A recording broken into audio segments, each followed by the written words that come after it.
Hey everybody, Chad Wesley Smith here. Going to be doing our Powerlifting Program Design Manual webinar to dive a bit further in depth to the sample programs that complete the book, giving you some more insight to why I was making those decisions and sort of help reconcile some things with the rest of the content in the book there, and then answer other questions you may have about the book as well.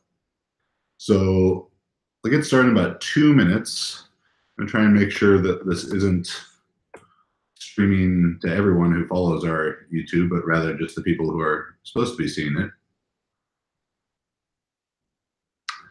This is my first time doing a live stream like this through YouTube, so hopefully I don't mess it up.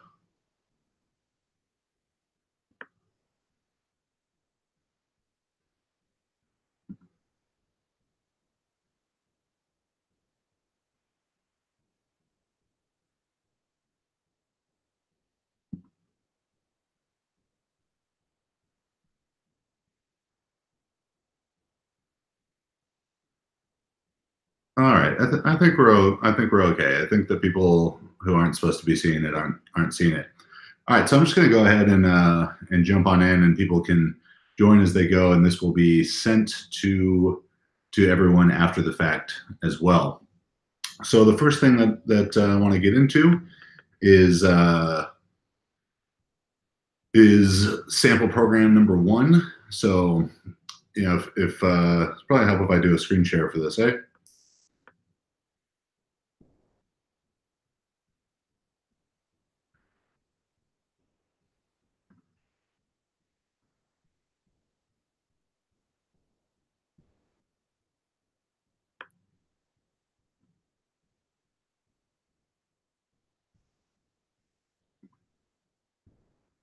Let's do it like this. All right, so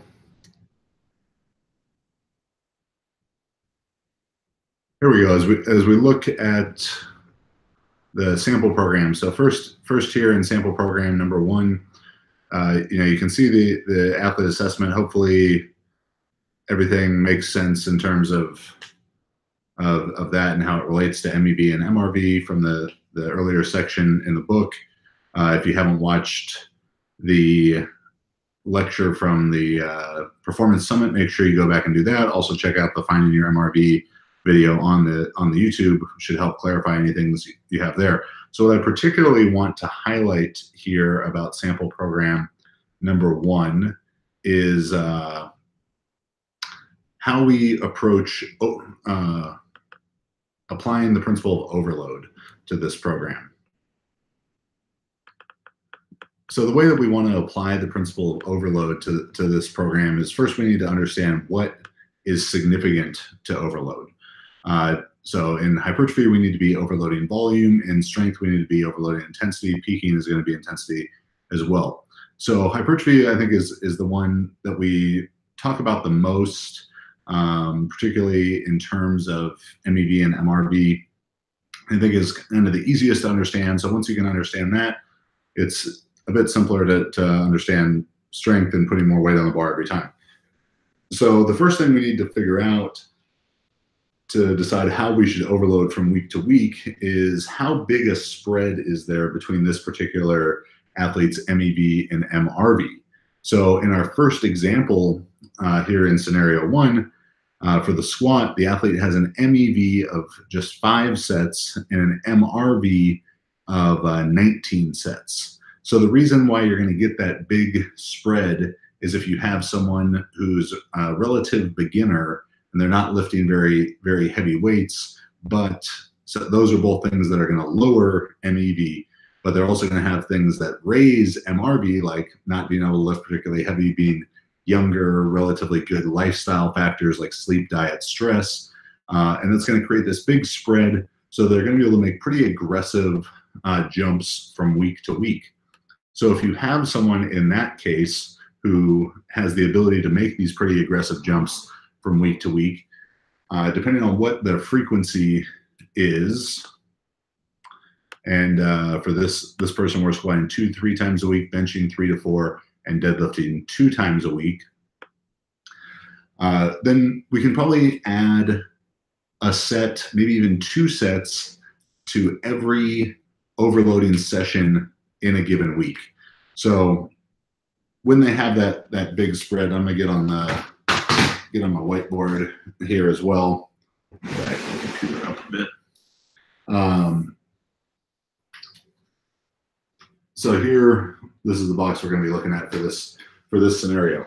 So let's say this person is squatting 3 times a week. Here is SQ1, so their primary squatting day, SQ3 in the middle, and then later in the week, SQ2, their secondary squatting day. So to get to this person's MEV is just 5 sets, very, very insignificant. So we're probably doing, like 2 by 8, 1 by 8, 2 by 8.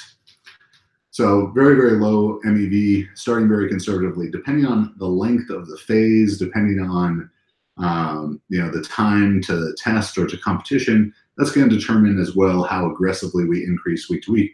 But for the sake of this example, in just a 3-week paradigm, 3+1, so 3 weeks and then a deload week, it's probably unlikely that we're going to move all the way from the athlete's MEV, 5 sets per week, all the way up to their MRV, or their estimated MRV of 19 sets per week, because that would mean that to increase 14 sets over the course of 2 weeks, we'd have to go from like 5 overloading sets this week to 11 overloading sets the next week to 18 or 19 overloading sets the third week.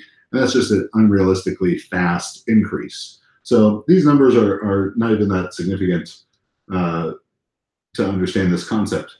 But if we have someone who's going to increase relatively quickly, they might increase all 3 of these sessions each week. So that could be 3 by 8, 2 by 8, 3 by 8, and then 4 by 8, 3 by 8, 4 by 8. Sorry, I'm writing kind of sideways there. So that's going to be a pretty rapid increase. You could have, in this scenario of a pretty short time, because this is still a far away. There's only 11 sets, still pretty far away from their predicted or their projected MRV. So it wouldn't be unreasonable that on this primary squatting day, maybe they go 2 by 8, then 4 by 8, then 6 by 8. So probably still the more moderate increases on those secondary and tertiary days. Now, what do you do if someone has a much smaller spread between MEV and MRV? So this is going to be a more advanced athlete, someone who is stronger, is lifting heavier weight, maybe has reduced recovery capacity because of lifestyle stuff, age, maybe just not as good genetics. So how are we going to increase and overload them from week to week? It's probably going to be too aggressive to make these 1 or 2 sets per week jumps that we did in this example scenario. So maybe what we're going to do, let's say we're starting at 3 by 8, 2 by 8, and 2 by 8, is we want to increase in a uneven manner. So instead of all 3 sets increasing each week, maybe we're just going to increase our primary squat day the first week. So we go to 4 by 8, 2 by 8, 2 by 8. So these stayed flat. And then in the third week, we're going to increase just the second priority day. So now we're at 4 by 8, 2 by 8, 3 by 8. Hopefully that makes sense how I'm putting that together. But what all you're really doing there is looking at this spread between MEV and MRV, the frequency over which those sets are going to be spread out, and deciding how aggressively you can increase week to week to week. If you have that big MEV MRV spread, then you are going to make more aggressive jumps, 1 or 2 sets per session per week could definitely be realistic. And if you have a smaller spread, you're going to need to have that uneven increases where maybe you just increase the primary day or just increase the primary and secondary day from week 1 to week 2. Then from week 2 to week 3, you leave those flat and just increase the tertiary day. There's a lot of different ways that you can correctly do this. What matters is you're moving from the MEV towards the MRV. You might not get to it necessarily. Again, the MRV calculation that we have in there is not a hard and fast rule. It is trying to give you sort of a better, the best estimate possible of the target that you're working towards, so that you can hopefully figure out your athlete's MRV in 1 or 2 training cycles rather than 5 or 6. If you just, we're going blindly and just saying, I'm going to do more and more and more until I feel terrible, and boom, there's my MRV. So we're just trying to give you a better starting point with it. Now, in intensity, in strength, when we need to be overloading intensity, how are we going to make those increases? Sorry, before I go to strength, I'll talk a little bit about how to treat the accessory work in hypertrophy in terms of overloading that. Let me go back to the screen share here for a second. So as we look at the sample program, a little bit bigger. All right, so as we look at the sample program, you can see, hopefully you guys can see my cursor on here. You can see these simple linear increases in volume. 1 set of 8, 2 sets of 8, 3 sets of 8, 4 sets of 8 on the back down sets. 1 set, 2 set, 3 sets, 4 sets. Now in the walking lunges, a smaller accessory movement, we overloaded it a little bit different. We went 2 sets of 20, then 2 sets of 30. So still applied the principle of overload for hypertrophy, doing more volume over time. And then instead of increasing the number of steps or the number of reps per set from week 2 to week 3, here instead we increased the number of sets and then went back to increasing the number of reps. I'm not going to try and make an argument that that this is some far superior way of doing it than just doing 2 by 20, 2 by 30, 2 by 40, 2 by 50, or 3 by 20. 2 by 20, 3 by 20, 4 by 20, 5 by 20. You're pretty much ending up with the same thing at the end of the day. You're doing more volume over time. It just can be a way to keep it a little bit more interesting for yourself, for your athletes. And some of it needs to probably be done by feel, by assessment of how you feel as an athlete if you're writing your own program, communication with your clients about how they feel and how they're tolerating the workload. And that's when something like what we have here with the lat pull down or DB rows, where there's a bit more of the ranges. So 3 sets of 10 to 12, then we bump up to 3 to 4 sets of 10 to 12. Now the first week, this person may have done 3 sets of 12, and the second week they may have done 4 sets of 10. As long as that happened, we're fine. They increased volume. Now, what happens if this week they did 3 by 12 and the next week they did 3 by 10? Their lats are just atrophying away. They're losing all of their muscle. No, of course not. It's very, very insignificant in the longer, bigger scheme of things. We do want to be trending up in all the exercises ideally. But if all this athlete did was increase volume in their wide grip bench throughout everything, and lat pull downs, flies, front raises, and skull crushers all stayed flat throughout, and at the end of that training cycle, they felt that they were very fatigued and had been challenged very, very hard, then that's fine.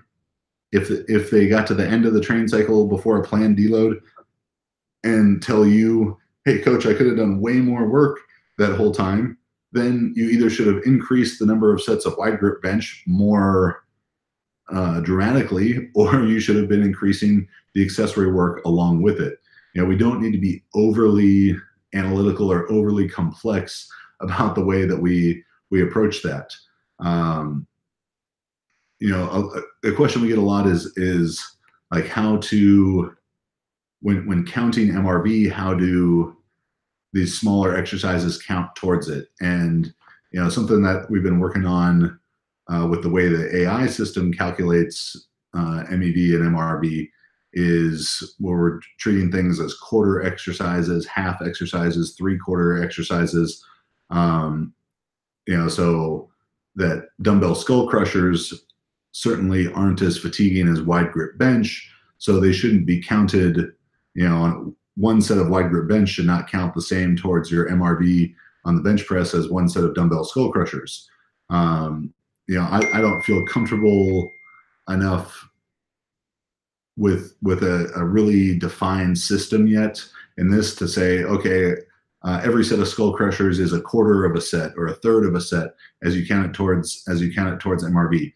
I'm really reticent to even count that stuff, because it just will really lead to some paralysis by analysis through the whole course of things. So yeah, I wouldn't worry about it too much. Just be realistic with how you feel. Communicate with your clients. If you feel like they could be doing, if you feel like you could be doing more, or they could be doing more, the first place you want to go is the primary exercises.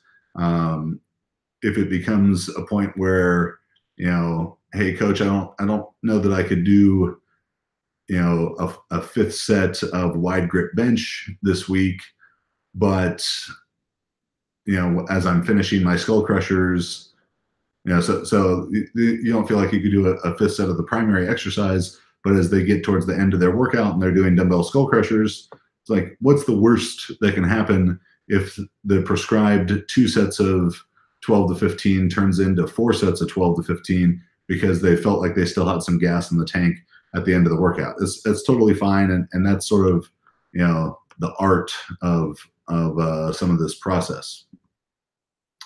So as we look at overloading strength from week to week or over the course of a strength block, now we need to be focused on increasing intensity.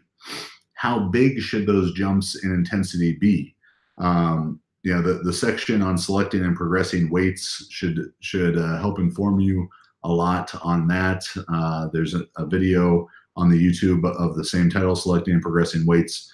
You can refer to that as well if you feel like you learn a little bit better by watching than by reading.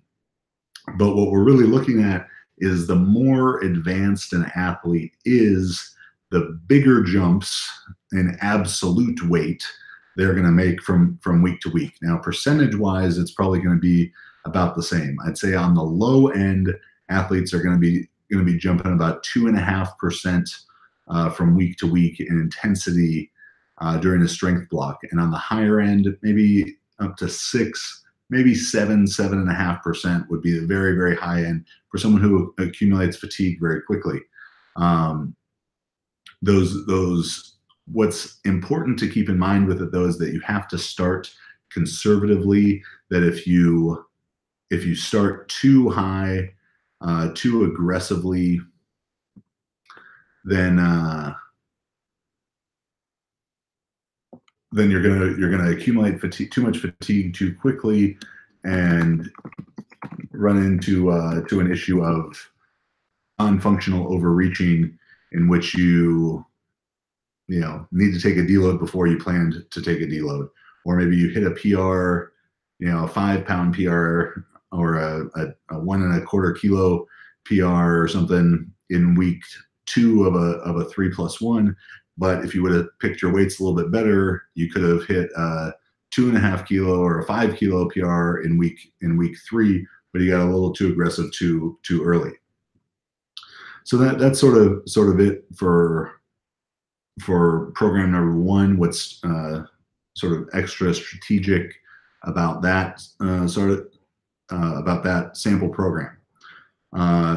hopefully you guys are seeing, you're all seeing the chat box over here on the side. You can start putting questions into me over there. I'll get to them as I go, as they seem to fit in best. Last sort of note there on strength is, as you increase intensity, it's probably likely that you need to reduce the number of sets as you go. So first off, where should the number of sets start? Does it start at the MEV or does it start at the MRV during strength? And it's much more likely that we're going to start closer. You're going to start at your MRV number of sets and then work down towards the MEV throughout. You might not cover that entire spread. You might start a little bit less than your MRV, but something I'd really suggest for you to do is to look at your performance in a hypertrophy block, or your athlete's performance in a hypertrophy block, and let that be the guide to where you start the number of sets in a strength block. Again, when I'm referring to number of sets, I'm talking about only sets within the overloading ranges for the specific block. So in hypertrophy, sets of 55 to 75% for 6 to 12 reps. Strength, I'm talking about 70 to 90% for sets of 3 to 6 reps. If it's if you're just doing 70% for sets of 3, yeah, your MRV is going to be a lot higher in strength than if you're doing all 90% for sets of 3, or somehow 90% for sets of 6. So have some common sense with that. But we're gonna just reduce volume by need, reduce number of sets by need as you go. So maybe in hypertrophy, you finish the week 3 or week 4, last week before your deload, and you do 16 total sets of 8 in the squat at our average intensity that we're looking at, somewhere mid 60% average intensity. So 16 sets of 8 at around 65%, let's say, or 67% average. As you start your strength block, then we should probably be looking at it, because you're going to drop down and maybe sets of 5 to 6. Our average intensity going to be moving from 67 up to probably more like 75-ish in that first week, maybe 77. So I'd say a fair adjustment would be to cut the number of sets to 75% of what you did, 75 to 80% of what you did. So instead of 16 sets of 8, now we're going to do maybe 12 sets of 5 to 6 with that higher average intensity. And as you start the strength block there, the next week the average intensity needs to move up. By feel, maybe you can still do 12 sets that week as you move up to like 81, 82% intensity. And the next week when you move up to 84, 85%, now you need to drop from 12 sets down to 9 or 10 sets, because you're generating more fatigue with each set. You progress the next week up to an average intensity of 87 to 88%, and you need to make another reduction in the total number of sets, from 9 down to 7 or 6, and that's probably about where your MEV is. I'd at least for the first run through trying to use this as your guide, I would try to stay within those predicted MEV, MRV ranges, unless it just feels totally off, like you're getting to 2/3 of what we predicted your MRV to feel like, and you're just getting crushed. Then of course listen to your body, make an adjustment. Or to the other side of things, you're working down towards your MEV during strength, and you're just breezing through the workouts. Then do more work. That's really fine. All right, moving on to sample program number 2. In sample program number 2, the specific thing I want to highlight here is about organizing high frequency training. So if you look at sample program number 2, scenario number 2, You can see that this athlete training just 4 days per week, and again, some of these things I just made up for the sake of, common-ish scenarios that you may deal with. They're training just 4 days a week, but with high frequency, 3 times a week squatting, 4 times a week benching, 2 times a week deadlifting. So how can we organize that high frequency of training into a relatively small training week? 4 days a week training is not that many days a week. So I'm going to get on my whiteboard again, and here we'll try and organize their training. Day one, day 2, day 3, day 4, day 5, day 6, day 7. So we're only going to train 4 days a week. So we're off on 7. We're going to be off on 2 and 4. I'm not going to try and write upside down the whole time because I just realized I'm not that talented. So how can we organize this? We have 3 days of squatting, 4 days of benching, and 2 days of deadlifting to do so. The way that I outline it in the book, the sample program there, and what we do here, and I'll explain the rationale, is SQ1, BP1, and DL1 are spread out like that. So SQ1 on day 1, bench press, and BP1 is referring to the primary bench press day. So the most amount of work, the highest priority work that you do, and then DL1, the heaviest deadlift day. So where do we start fitting in the other days? So we're training 4 days a week. So BP2 could easily fit in there on day 6. Could BP1 and BP2 be flipped there? Certainly, that would be a fine way to do it. In this particular scenario, my preference is to have BP1 here because it comes after a day off. So you should be the most fresh for that day. Knowing that this is our primary bench day, we don't want to train the bench press too hard on this day, even though you are going to train it on all 4 of the days. So we've already got BP1 and BP2 accounted for. This I'd put as BP3, and here is BP4. Now the reason I went 3 here and 4 here is that our third biggest bench workout of the week is going to be, fatiguing and could affect BP1, but because there's a day off in between here, they should be able to be recovered enough to have really high quality work there in BP1, where we want to put the really small workout here, BP4, right before BP2, to not fatigue them too much. And then with the deadlift, we're going to we already have DL1 accounted for, so DL2 over here, and we have 2 more days of squatting. So we already have SQ1 here. So you have basically 2 options. You could go SQ2 here on day 3 or on day 5 or 6.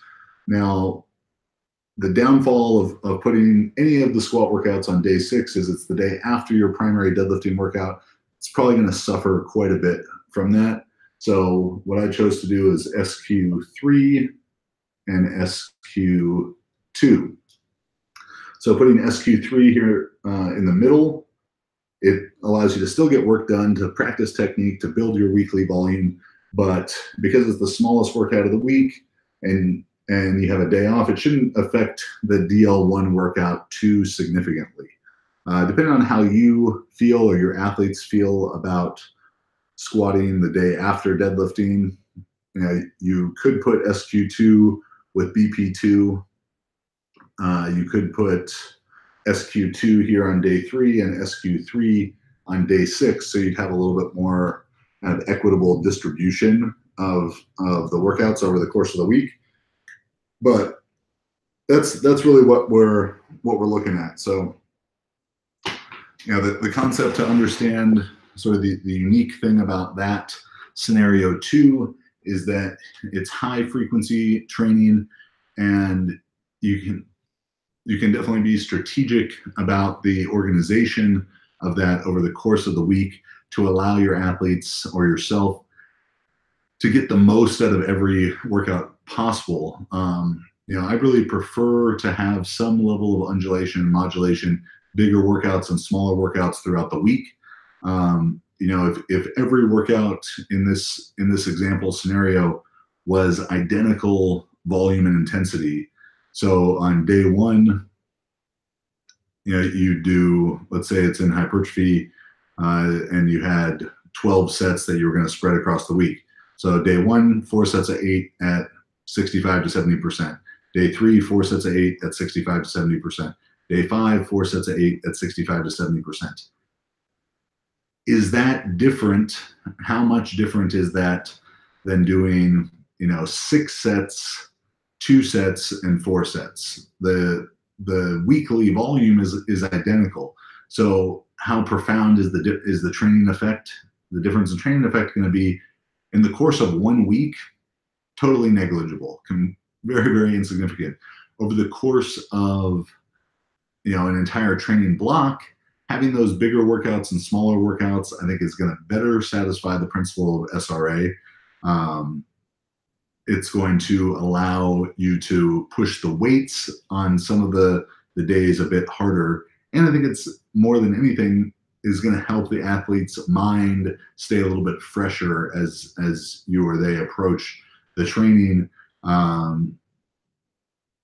It won't be quite as monotonous and just shouldn't just grind you down quite as much. So I really prefer that. And I'm going to talk in as we get to one of the other example programs about ways that you can further modulate that that strategy. Actually, no, I'll save it for when we get to that example scenario. So those are some things to consider when organizing high frequency training. You know, the principle of SRA is going to dictate a lot of what happens there. You know, refer to that video on the YouTube. You know, reread that section in the book to help better understand, you know, why we don't want to just go identical workouts throughout the week, why you don't want to put your biggest squat and biggest deadlift workouts, you know, on back-to-back days or with really close proximity throughout the week. All right, also in something kind of unique to scenario number 2, sample program number 2, were the inclusion of some mechanical overload options in the peaking part of the section, peaking part of the program. Now, that's addressed in the exercise selection, addressing weak points section of the book.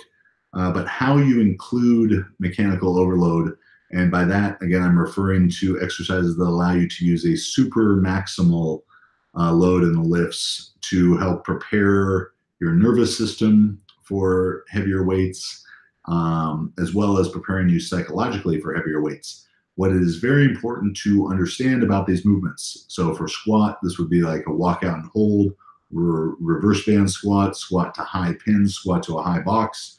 Would all be options for the bench press. This would be slingshot, reverse band bench, maybe benching to 2 or 3 boards, heavy eccentrics with overloaded eccentrics in the bench press, and the deadlifts, particularly for sumo deadlifters. It could be block pulls.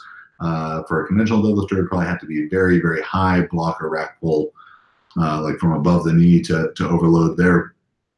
As I find more often than not, conventional deadlifters to not be able to pull more from like a 2 or 3 inch block than they can from the floor. Different for everyone, but reverse band deadlifts, another option, is that those exercises are extremely fatiguing, particularly the neural fatigue. And neural fatigue is already the longest SRA curve, and now you're you know, putting even heavier weights than you're used to handling on there, so that's going to be an even longer SRA curve there. something like a walkout and hold, maybe a little bit lower cost because you're not actually moving the weight, you're just holding it.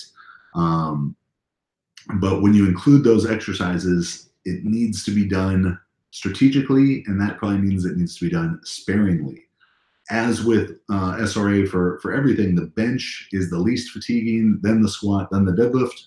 So this holds true for mechanical overload exercises as well. So bench mechanical overload could be included the most frequently, then squat, then deadlift.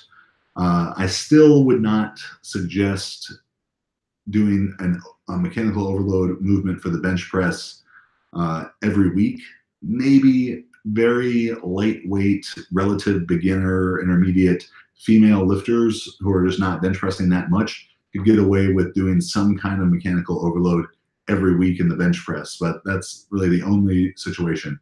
So I'd say in the bench press, every 1 to 4 weeks, in the squat, every 2 to 6 weeks, and in the deadlift, probably once every 8 weeks, maybe once per training cycle, a mechanical overload in the deadlift would be appropriate. Now, caveat there for the deadlift part of things, sumo deadlifters using a block pull, that could be a regular exercise in their program, but it wouldn't always be used with its primary purpose as mechanical overload. It wouldn't always be about, let me put the heaviest weight on possible and pull as 5% or 10% more than I can from the floor. It would be more done for volume, maybe equaling the intensity that you would do from the floor normally. But I digress. So when you include those into the peaking part of the program, keep that in mind about the neural SRA curves, is that if you include a squat mechanical overload exercise, you want to put it a little bit further away from the meet than you would have your last overloading squat session. So maybe you're taking your last overloading squat 10 days out. You probably want to put that mechanical overload exercise more like 14 to 17 days out. Maybe your last overloading bench before the meet is at 6 days out, but your last bench in a slingshot or reverse band is going to be more like 9 to 14 days out. And in the deadlift, maybe your last hard deadlift is at 12 days out or 14 days out. But you'd want to put that mechanical overload deadlift, a week earlier than that. So like 17 to 21 days out, because they do carry that big neurological fatigue load with them. So moving on to scenario number 3. Scenario number 3 is an alternating periodization scheme. An alternating periodization scheme for this athlete with high strength, intermediate experience, a bigger lifter, tall, and in the heavy weight class. But because of the time to competition, it set up best for their hypertrophy block, because they were already in a heavier weight class with pretty high strength. Maybe they don't have room to move up their body weight too much. So I decided in this scenario to do a shorter hypertrophy, 4 weeks of hypertrophy compared to 5 weeks of strength. And within that alternating periodization scheme, I originally created that strategy for 4+1.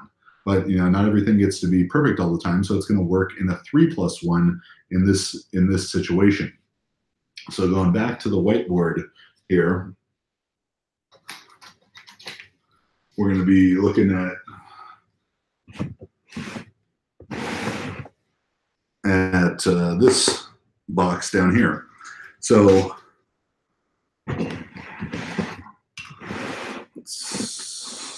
all right, so this is day 1 squat, day 2 bench, day 1 squat, day 3 bench, day 5 deadlift. I'm overly simplifying it here, but this will give the gist of it.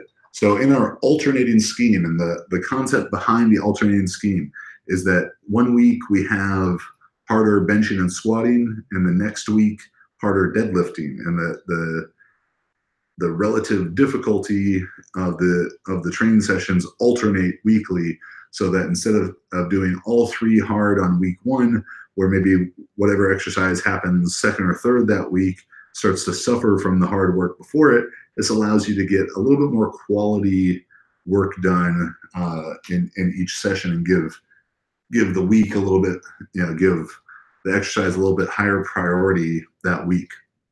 Well, really mentally and physically, because I'm sure as you know from training hard, that if you're doing all 3 lifts hard in a week, it becomes very exhausting mentally to kind of get yourself ready for that, and you got the numbers going through your head all week.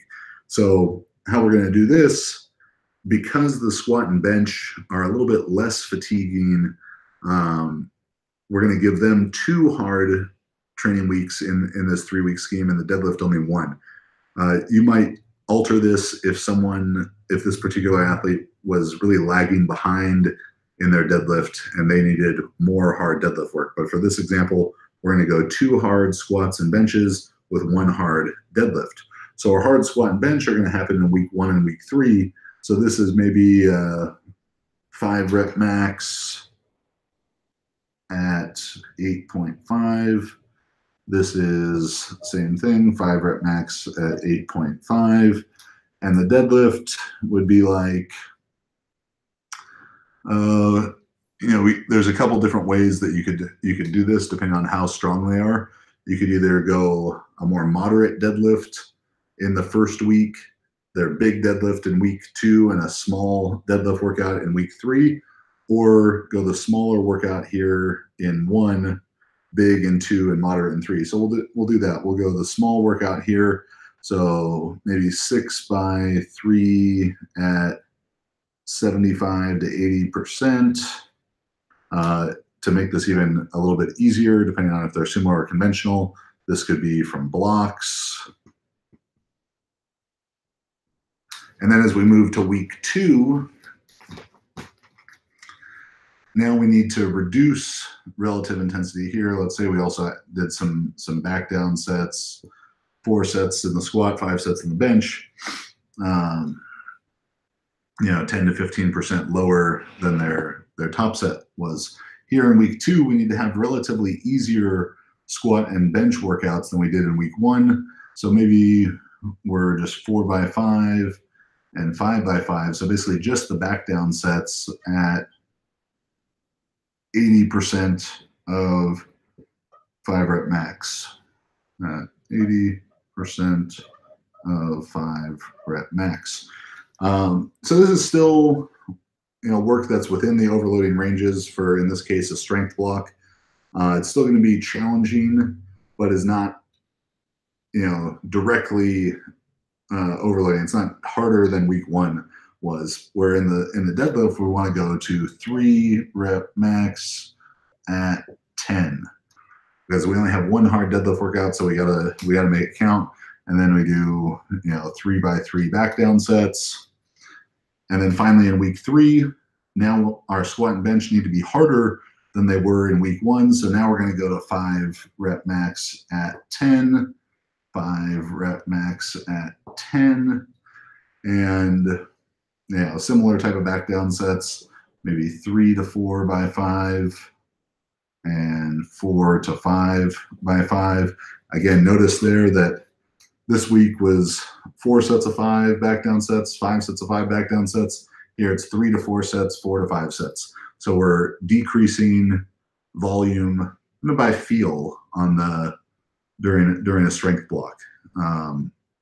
If they get to that day and they do 4 sets and you feel like you can do 1 more, or your athlete feels like they can do 1 more, then go ahead, go for that last set, because you have a deload week coming up anyways. And then in our deadlift workout, maybe we're going to do 6 by 3 at 80 to 85%, a little bit harder than this week was, but not as intense as the 3 rep max at 10 RPE was. So that's how we apply the alternating periodization scheme in a 3-week block, or a 3+1. It was designed more to be used in a 4+1. And as you look at sample program number 3 or scenario number 3, you can see both of those scenarios play out. It does alternating periodization in a 3+1 in the hypertrophy block, and then alternating periodization in a 4+1 in the strength block. So pay attention to what I said there. Look at the example program. See that thought process in action. All right, moving on to scenario number 4. In scenario number 4, what I want to highlight about that is using a high frequency peaking strategy. And this is something that I use with both Marissa Inda and Kristen Dunsmore's training. They've both done this. Maddie Forberg used it as well before nationals. She had a 40 kilo total PR there.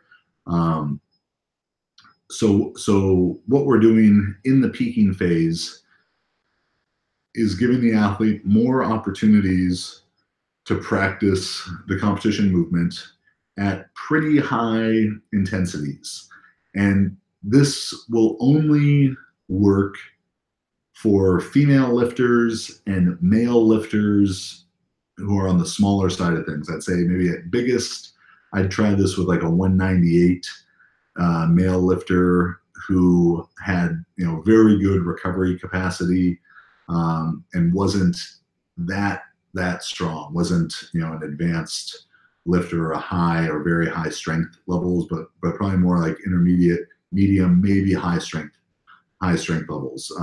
If they're stronger than that, the weights are just going to be too heavy. That this frequent exposure would be too fatiguing. Or you could do the frequency this way. Just some of the sessions would be much more like technical light sessions rather than overloading sessions. So the way that we organize this, and if you have your book open on your computer or anything, you can go ahead and scroll down to the peaking section here, or the peaking phase for scenario number 4. And with that, you can see, low bar squat or competition squat, same idea, is on day 1, day 3, and day 5. That the bench press is on day 1, day 3, day 5, and day 6, and that the deadlift is on day 1 and day 5. So we're getting pretty frequent exposure here. And the way that works, and the way that I do it with Marissa and Kristen and Maddie, is applying a concept that I use on a lot of the training, and it's this high, medium, low rotation or undulation throughout the week. So back to the whiteboard. All right, so we're going to be looking at this. So that says week 1, 2, 3, day 1, 3, 5, 6. All right, so the way that we're going to set this up throughout the week is we're going to have 3 squatting sessions, 4 benching sessions, and 2 deadlifting sessions. So our biggest deadlifting session, the most fatiguing movement, I tend to put that here on day 1 during peaking. So I'm going to say that that's my high DL. And then my other deadlift session is going to go over here. That's my low DL. For the squat, I'm putting my biggest squat session, my heaviest squat session, my high SQ there on day 5. On day 1, we're going to do our medium SQ, and on day 3, our low SQ. Again, that's not referring to low bar squat. These are all the competition squat variation, whatever that is for you. This is referring to absolute intensity of the movement. And then in the bench press, we're going to put our primary bench press here, our high BP, medium BP there on day 1, low BP on day 5. And I tend to in the peak for the bench press, treat this other bench press day sort of separately. And this is like just assist BP. This is usually a variation. All of these are competition bench press. This is variation, tends to be for a little bit more volume, like sets of 3 to 5. Particularly because the athletes I'm using this with are females, they're going to tend to lose fitness a bit faster. So they need a bit of volume to retain muscle mass through the peak. So the way that this is going to end up being, this rotation in here, is we're trying to get heavier each week. And we're choosing the weights very strategically. So the medium squat, and I'll mostly focus on the squat and the bench press here.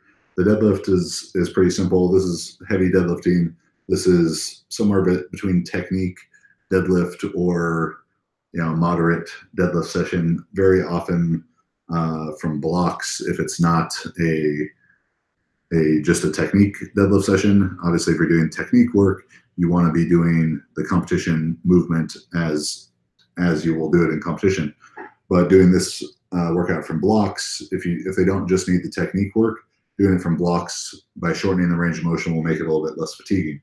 But in the squat, I tend to make day one around the opener, usually plus or minus 2.5 kilos from the opener. Day 3, the low squat day, the lightest squat day, tends to be around a last warm up, or plus minus 2.5 kilos from the last warm up. And then our high squat day is going to be between our planned second and planned thirds. So like for Marissa, talking in kilos here, this would be 137.5, 120, 145. And then in week 2, it would go to 140, 122.5, 147.5. And then here, in week 3, 142.5, 125, and 150. Those are all going to be for singles, and then we do some back down sets after it. Typically here is like triples. Here sometimes is no back down sets. It might be, she might do a couple reps with this, like 120 for 3 triples, and 122 for 2 triples, and then 125 for 1 triple. Small workout. And then here, singles with the top weights, and then doubles for back down sets, like 4 doubles, 3 doubles, 2 doubles. So the workout would be like 145, up to 145 for a single, and then 135 for 4 doubles, up to 147 for a single, 137 for 3 doubles, up to 150 for a single, then 140 for 2 doubles. So that is how we apply high frequency into the peaking part of things. For the bench press, it's going to look very similar, but particularly if you're using this for female lifters, you're going to have to use fractional plates in the bench press, because plus or minus 2.5 kilos in the bench for most female lifters is a pretty significant difference. So I'd suggest using fractional plates where, in week 1, you might be minus 2 kilos from their planned third, week 2 minus 1 kilo, and then week 3 go into the planned third. And the spread between weights in the bench press doesn't need to be as significant either, because the weights are just absolutely lighter, that they're not going to be quite as fatiguing. They're not going to be quite as fatiguing, and that's why, like for Kristen, before nationals in the bench press, she was benching 4 days per week, the same situation that I outlined there, with the middle day, Wednesday, was the primary bench day. So Monday was moderate. So on Monday, over week 1, week 2, week 3, she went like 100, 102, 105. On the high day on Wednesday, she went like 102, 105, 107. And then on Friday, both of those Mondays and Wednesday, she went to the top set with a couple back down sets, doubles or triples there. And then on Friday, all she did was go up to a single, like up to 100 for maybe 2 or 3 singles, then up to 101.5 for 2 or 3 singles the next week, and then up to 102.5 for 1 or 2 singles the third week, just to get practice. And you can go back to our week in review series, the last installment of the week in review, Powerlifting Week in Review, right before USAPL Nationals, and I talk about why she was doing that, how we're implementing all that stuff with them. Also, you can check out the Marissa Inda program analysis video on our YouTube, and I go into 30 minutes of detail just on that concept of the high, medium, low strategy, specifically in the squat, and why we implemented that from Marissa. So moving on to scenario number 5, sample program number 5. Here I want to talk a little bit more about high, medium, low rotation. I want to talk about using exercise variation to create undulation throughout the week as a means to manage fatigue. And this goes along with the idea we talked about in week 2 in scenario 2 in organizing high frequency training, where we had our 4 bench sessions spread out throughout the week, and it was like bench 3 on Monday, bench 1 on Wednesday, bench 4 on Friday, and bench 2 on Saturday. Could you do all of those workouts with the same exercise? Yes, but odds are you probably have at least 2 relative weaknesses about your bench press, and same thing for your squat, same thing for your deadlift. So as you use multiple variations throughout the week, as long as you have your 2 or 3 or even 4 variations maybe throughout the week, and you're doing those for 3, 4, 5 weeks on end, you're still going to be able to satisfy direct adaptation while also avoiding adaptive resistance. Reread that section of the book, watch the video that I put out about it last week. We don't want to be changing exercises every session, and you don't do the same bench variation more than once in a 10 or 12 week span. You're going to get it every week, and they're not so widely varying bench exercises that you can't develop enough skill to create some output on them.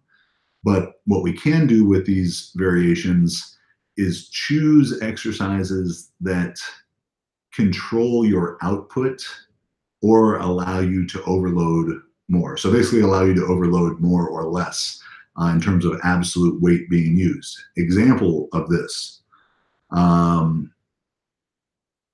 by a show of virtual hands, who can 2-board press more than they can, feet up close grip bench? Everyone can 2-board press more than they can feet up close grip bench.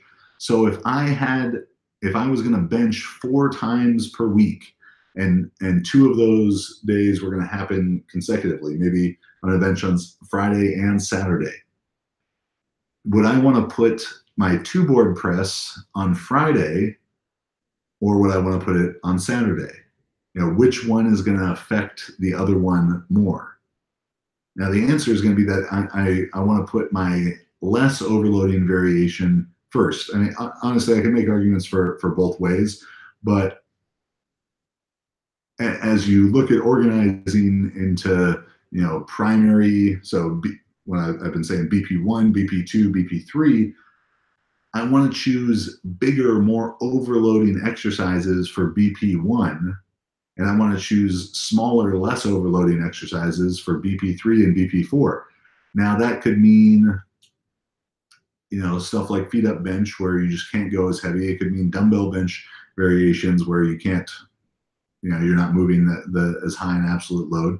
It could mean that you're controlling the tempos or using longer pauses.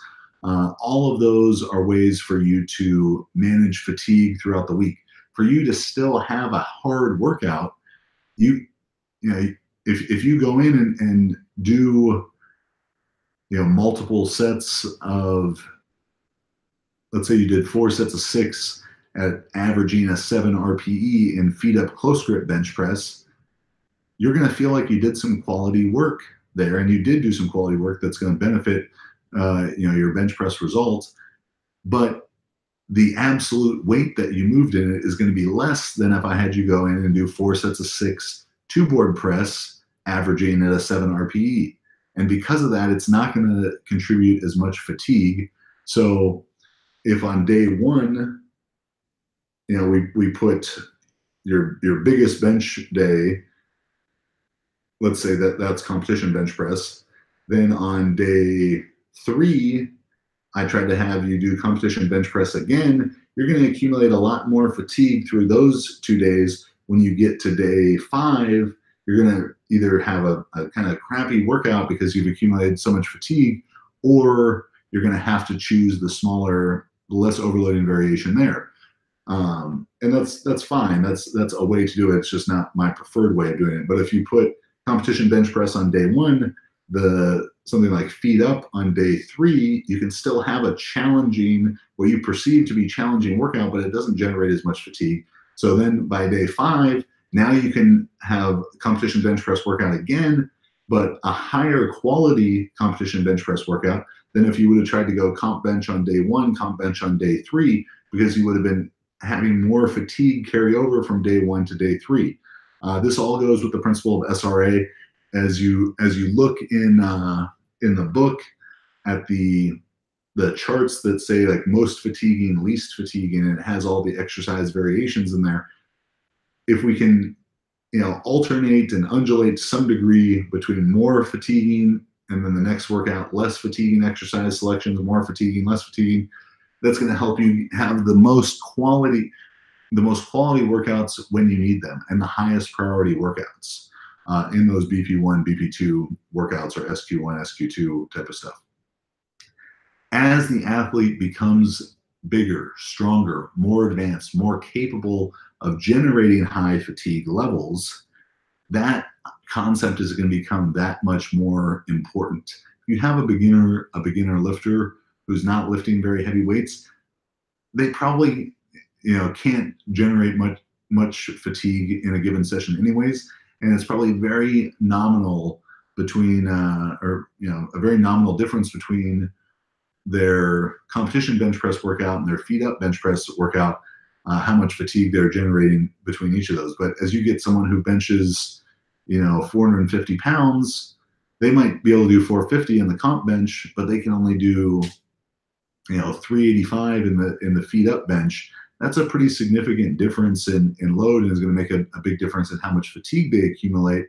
So by putting that 450 comp bench workout on Monday and the 385 feet up bench workout on Wednesday, now they can probably come back and maybe do like 415 comp bench again on Friday or Saturday, where if they would have gone comp bench on Monday at 450, now they wouldn't be able to do 415 on the comp bench on Wednesday because they would have still have too much fatigue. Maybe they would have had to do 400 or 395, 390.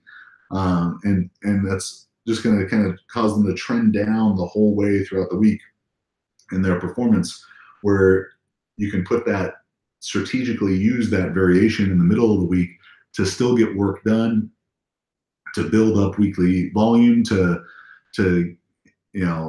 get the athlete more exposure to the exercise, even though it's not the competition variation. Bench pressing, all bench press variations are going to contribute to some degree of bench press technique. So that's just something to keep in mind, how you can be strategic about exercise selection to help manage fatigue, particularly in higher frequency training, how you can get more more frequency in by, of course, modulating the loading of the exercise by just lifting at a lighter, a lighter intensity, a lower percentage, or you can, particularly for athletes who struggle, struggle kind of staying focused or staying engaged, if you give them just a light workout, and they might just sort of, not really put in a lot of great effort or focus to what they're doing. But now if you let's say if you gave them 65% on the bench press, they're going to look at you like, oh, what is this kind of throwaway workout here, and maybe skip it, or maybe just not give it great effort. But if you give them 75 or 80% in an exercise like feet up, they're still going to go in and feel kind of excited, like, oh, that's a challenging workout. But because that exercise just doesn't lend itself to as much overloading, they're going to feel like they worked hard, but it won't have contributed as much fatigue. So finally, scenario number 6, what I want to highlight about this one is working an undulating scheme, undulating periodization scheme into 4-day-a-week training. So as with the alternating periodization, when I created that, I created it for 4 plus 1 paradigm, 4 weeks of hard training plus a deload. When I created the undulating scheme that I use of this rotation of high, medium, low intensity workouts, I did that with 5 days of training in mind, or more so 2 bench press days, 2 squatting days, and 1 deadlifting day is how I originally created that. But if you have an athlete who's limited to only training 4 days a week, or they can't tolerate that type of frequency, the undulating scheme can still be useful, and this is how you would implement it. This is the sort of thing that I do with Andy Huang, with Brandon Allen, with Steve Gentili, obviously extremely strong lifters, and so strong, in fact, that if I had them squatting 2 true overloading squat sessions a week, they'd get beat up doing that, and we wouldn't make it to the meet healthy, and that's never a good thing. So what we do is they just train 4 days a week. They have 1 primary squatting day, 1 primary deadlifting day, and 2 primary bench pressing days. So maybe on day 1 is going to be our primary squatting day. Day 3, so Monday primary squat, Wednesday primary bench press, Friday primary deadlift, and Saturday secondary bench press. So the bench press, because it has 2 overloading sessions, is going to work just as it does in the descriptions in the book.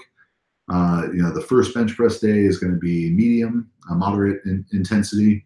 Then the second day is going to be the highest, high intensity. The next bench press day, so the BP1 in week 2 is going to be low intensity, because we just on like Saturday in week 1, we had our hard bench workout. And how do you feel after the hard workout? You feel crappy, so we're going to plan on that happening and give you a lower intensity day, then medium, then high, and then another low. And again, the second medium day is heavier or more voluminous, depending on what phase you're in, than the first medium day. The second hard day or high day is heavier and or more voluminous than the first hard day. And the second light day is harder and or more voluminous than the first light day. So we're still applying the principle of overload. But in the squat and the deadlift, where we only have 1 overloading session per week, we're still going to use the same rotation. It's just you're only going to go through it once. So in the squat, if you're only squatting 1 time, week 1, light squat workout, week 2, medium squat workout, week 3, heavy squat workout. In the deadlift, I tend to put the heavy deadlift first. That these rotations, they work independently of each other. So like we start squat on low, we start bench on medium, and we start deadlift on high, and that allows the whole rotation to create a bit of a reduction in intensity or reduction in volume during a given mesocycle. So you can see it well in the book, but basically it would take the week 1, all of week 1 and like the first day or 2 of week 2 and make it very challenging. and then make the next bit of week 2 a little bit easier, like Tuesday through Saturday, week 2 a little bit easier, and then all of week 3 very, very challenging and overloading, causing some functional overreaching. Where if we didn't have that, then we wouldn't be able to go quite as heavy in week 3 as we could with this strategy. And certainly when we're in a strength block, going as heavy as possible is the goal. So yeah, the squat, we'll just rotate low, medium, high through week 1, 2, and 3. And the deadlift, we start out with the high, the heavy workout in week 1, follow that up. Always after the heavy workout, our next workout in that exercise is the low session, and then finally the medium session follows that. So those are sort of the highlights that I wanted to give for each of those sample programs to hopefully help you understand a bit better the way that I wrote those, the reasons that I wrote them in that manner, to give you just a better idea of kind of the details behind that. Some questions that got submitted in advance. The first one we kind of already addressed. It was about smaller, or counting these smaller exercises. So should reverse hypers or something like reverse hypers, should that count against squat or deadlift MRV? The answer there is probably a bit unsatisfying, is that it doesn't matter which one you count them, something like that, towards something that counts towards both, or is going to contribute to your success in both the squat and deadlift. You could count it half to each. You could count it just towards the squat or just towards the deadlift. All that really matters is that you're consistent in the way you do it. So, with the reverse hyper as the example, I would be more inclined to count that towards the deadlift, as it's going to be much more involved in deadlift success than squatting success for most people. But whatever you choose to count it towards, just be consistent counting it towards that. Again, when we're talking about what to count towards the MRV, it's sort of the same answer. You just have to be consistent in what you're counting towards the MRV. When I give the example numbers, I define that as exercises that are sufficiently overloading to drive adaptation for that exercise.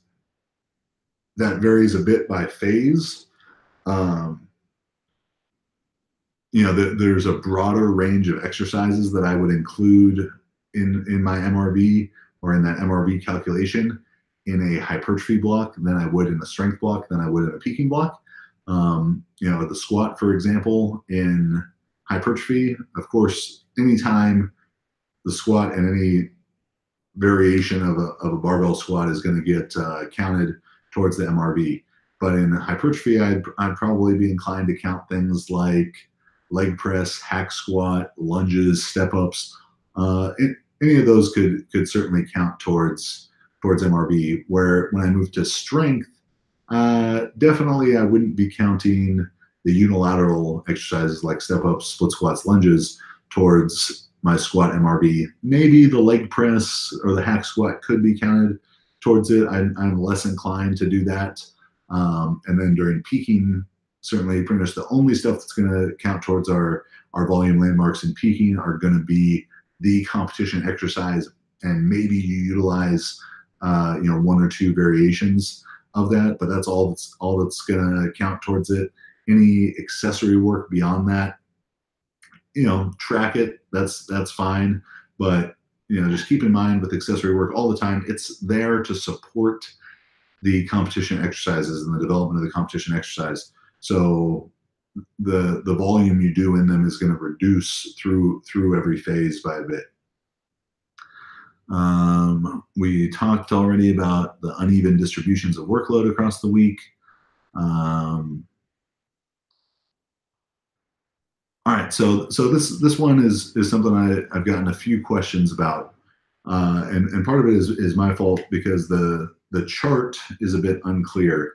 In the MRV chart, it says like overloading sets 8 to 20, and then it says 6 to 16 for the squat, or 8 to 16 for the squat, and and 12 to 20 for the bench, and 6 to 12 for the deadlift, I believe. And that the total, the highest ranges there add up to more than 20. All the 8 to 20 number is it's not talking about total systemic MRV. It's rather just giving like a preview of the ranges. So the question is that the people have been giving me is, well, my total MRV between the 3 lifts adds up to, whatever, 35 sets per week or something. That's way higher than 20. So disregard those numbers on the left of that chart that aren't assigned to a specific lift. It's not referring to systemic MRV. It's just like a preview of the range that the other lifts are going to fall under. It's like of any of the lifts will probably fall within that range. I should just remove that from the chart. Apologies. Is there systemic MRV though? Certainly. It's very unlikely that you will train to your MRV as you calculated through the book and through that chart, that you will train to your MRV in all 3 lifts, that you'll get up to whatever numbers you found. Maybe it was 16 for the squat and 23 for the bench and 13 for the deadlift in hypertrophy. You're probably not going to be able to do in the same week 16 sets of squatting, 23 sets of bench pressing, and 13 sets of deadlifting. That's going to be a hell of a week. What's more likely is that as you train if you train up to your MRV in the squat, that you're probably going to have to go, that your MRV number in the deadlift is probably going to get lowered a little bit, and vice versa. Bench press, maybe you can get away with training up to your bench press MRV and either your squat or deadlift MRV as calculated by that. What this means in reality is just that your MRV is going to be a different number. But it's unlikely that you're going to be able to push all the lifts up to their maximum volume and then maximum intensities at the same time. That's why it's really so rare to see someone make a PR in all 3 lifts at a meet. It's really hard to balance, particularly the squat and deadlift, against each other as you go. So yeah, that's pretty much it. If you have questions, more questions about the book that didn't get answered, go ahead and email those to me. Hopefully this enhanced your understanding of my reasoning and rationale behind the way that I wrote those programs, that you can kind of reverse engineer them a little bit better through the information I gave here, as well as the information in the book. I really tried to create this as a tool for you to be able to design programs for yourself, for your clients, for a lifetime. And that's why I'm so reticent when people ask questions like, how many days a week should I squat? I'm reticent to ever give them an answer without a lot of context, because as you can see in the book, there's a lot of context that you should be taking into account to give the best answer. And that's what I want, is for you to be able to provide for yourself and your clients the best answers, not just today, but 6 months from now, 3 years from now, 5 years from now, 10 years from now, when you're 16 weeks out from a meet, when you're 10 weeks out, when you're 6 weeks out, because the principles that guide that stuff is going to give you a different answer as you go. The principles don't change, but the outputs that you get from them, from understanding them, do change. And hopefully you can understand these principles better and take them to heart, make them your own, and write really, really effective programs. So thank you for buying the Powerlifting Program Design Manual. Hopefully you've learned from it. Hopefully you learned from this webinar. If you have a review of the book and you want to email that over to me, go ahead and do that. chad@jtsstrength.com. I'd really appreciate that. Worked hard on it, and hopefully you've learned some good stuff from that. And from this, have a good day. Thanks for watching.